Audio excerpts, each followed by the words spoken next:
మరో 11 రోజుల్లో ఆంధ్రప్రదేశ్ ఎన్నికల ఫలితాలు రాబోతూ ఉన్నాయి. అందరిలోనూ ఒక ఉత్కంఠ. వన్స్ అగైన్ జగన్ కూటమి అధికారంలోకి వస్తుందా, ఏం జరగబోతోంది అని చెప్పి. ఈ లోపల కొన్ని సర్వే సంస్థలు, సెఫాలజిస్టులు వాళ్ళ అంచనాలని, అభిప్రాయాల్ని తెలియజేస్తూ ఉన్నారు.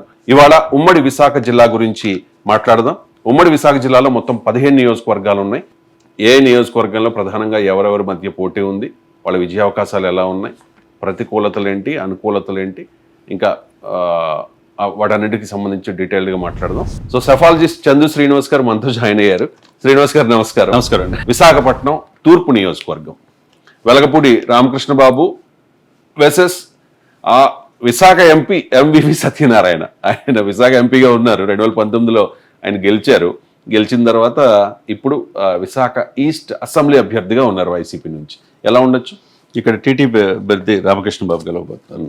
ఎందుకంటే ఈయన ఎంపీగా నాకే మంత్రిగా ఎంపీగా కూడా రక్షణ లేదని చెప్పేసి ఆయన మీద చాలా ఇది వచ్చి కిడ్నాప్ చేయటం ఇవన్నీ కూడా అనేక ఇది మధ్య ఇక్కడ ఏంటంటే ఈయనకి ఇంత ముందు కూడా చేసి ఉన్నాడు రామకృష్ణ బాబు. ప్రజల్లో ఎక్కువగా సఖ్యతతో ఉంటా ఏదున్నా కానీ టీడీపీ యాక్టివిటీస్ని విశాఖపట్నం ముందుకు తీసుకెళ్తాలో ముందున్నాడు. కాబట్టి ఇక్కడ కలిసి వచ్చిన అంశం ఏంటంటే జనసేన కేడర్ ఎక్కువ ఉన్నది. ఆ కేడర్ మొత్తం పూర్తి సహాయ సహకారాలు అందించడం వల్ల కూటమి అభ్యర్థిగా రామకృష్ణ బాబు గారు గెలవబోతున్నారు.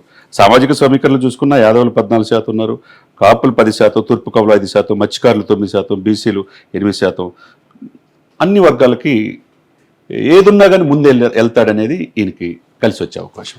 రైట్. విశాఖ తూర్పు నియోజకవర్గం మీద చాలామంది అభిప్రాయం ఒకటే, తెలుగుదేశం పార్టీ ఇక్కడ గెలవబోతోంది, రామకృష్ణ బాబు గెలవబోతూ ఉన్నారు అని చెప్పేసి. సర్వేలు కూడా అదే చెప్తూ ఉన్నాయి.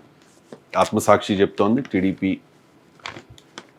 పోల్ పల్స్ చెప్తోంది టీడీపీఏ అది ఇక్కడ గెలవబోతోంది అని చెప్పి. ఇది మొత్తానికి ఇంకా 11 రోజులు వెయిట్ చేయాల్సింది, జూన్ 4 వరకు వెయిట్ చేయాల్సిందే. ఇది మాత్రం ఒక అంచనా మాత్రమే, వివిధ సర్వే సంస్థలు ఇచ్చిన రిపోర్ట్స్ని బేస్ చేసుకుని చేసిన రిజల్ట్స్ అనాలిసిస్ ఇది.